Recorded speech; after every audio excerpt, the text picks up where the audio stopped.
Thanks, George, for doing this interview. RH, it's great to be here. It's important. I want to talk about words. I want you to talk about words because you're the guy, so to speak. And we work in theaters, and all we do as actors is we move around and we talk. And words are the most, everyday sort of thing. They're all over the street, and yet they are the most mysterious thing, as it were, this medium that this species has called words. What your life is spent in words, right? You say them, you write them, the public hears them. Why do you choose words, first of all? You don't choose song, you don't choose dance, you don't choose whatever, algorithms. You've just chosen words. What is it about that? Well, actually, I'm a frustrated musician, frustrated singer. And I would definitely prefer to be really involved with song. And right now in my career, which I've been publishing poetry for the last 40 years, I'm glad to say, and also sorry to say a little bit.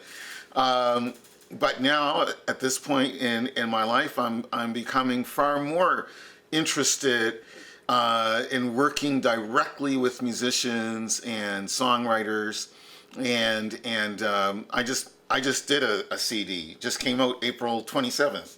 You sang on it? I did. I did. Yeah, my cousin Chris White. What's it called? The CD is called Constitution, and our group, there are 5 of us in the group, is the Afro-Métis Nation, and we're all related, more or less. One member of the group is not directly related to me, but the other 3 members are. There are 5 of us in our little quintet, the Afro-Métis Nation. But the way this came about was back in 2016, I was performing with Ron Davis's jazz group here in Toronto, and my cousin Shelley Hamilton, Juno Award-winning R&B singer and so on, also from Nova Scotia. And my daughter, who now lives in Montreal, happened to attend our session with Ron Davis's group, and she said to us at the end of our set, "You should make an album."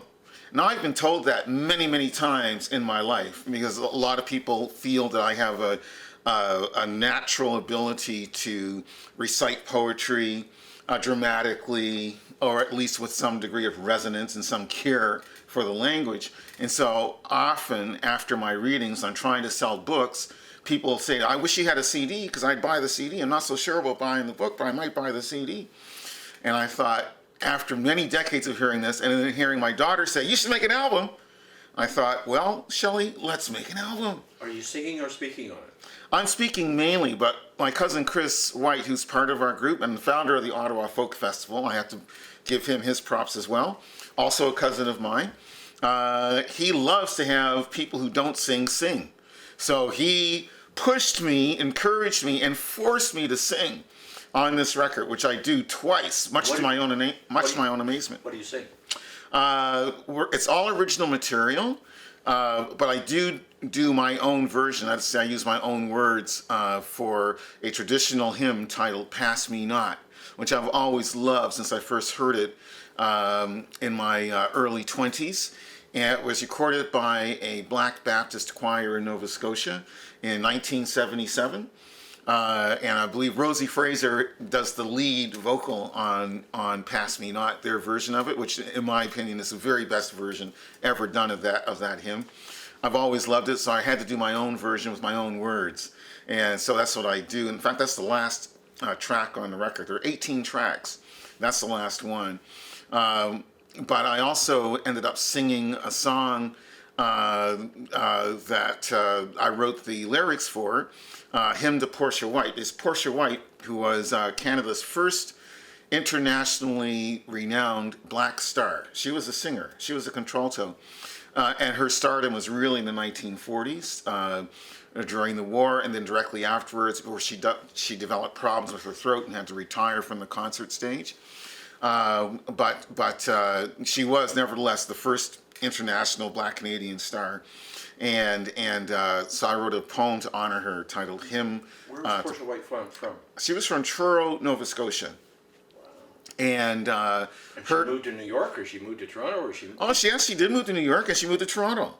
As a matter of fact, a couple weeks ago, I was speaking at Branksome Hall, where she taught. music and voice in the 50s. One of her students was Lauren Green, not at Branksome Hall, but one of her private students is Lauren Green. Also, Robert Goulet, Dinah Christie, these were all her students. And she sang before Queen Elizabeth II and all that. So these are all childhood stories I grew up with about my great and truly great aunt. Unfortunately passed away when I was 8, 1968. So this CD is called the Afro-Métis Nation? It's by the Afro-Métis Nation. Now, thank you for the redirect back to the title. The title is Constitution. Constitution. Right. Because, I'm sorry I didn't bring along a copy to show you, but the reason why we called it Constitution and constitute ourselves as the Afro-Métis Nation is because when we got together, the cousins and myself, Sugar Plum Croxon, Chris White, Shelley Hamilton, and Russ Kelly, who's the only member of the group who's not related to me, although he's also black, also from the Maritimes. We all have some indigenous heritage. And we wanted to talk about it, and we wanted to celebrate it, and we wanted to honor it. But I didn't want to do it as a series of scholarly essays or papers, or let's get historians and anthropologists involved to figure all this out. I knew that we all had musical talent. I knew they all had musical talent. I knew they all could sing every genre of music, especially all the genres popular on the East Coast, where we're all from, Nova Scotia and New Brunswick, to name it.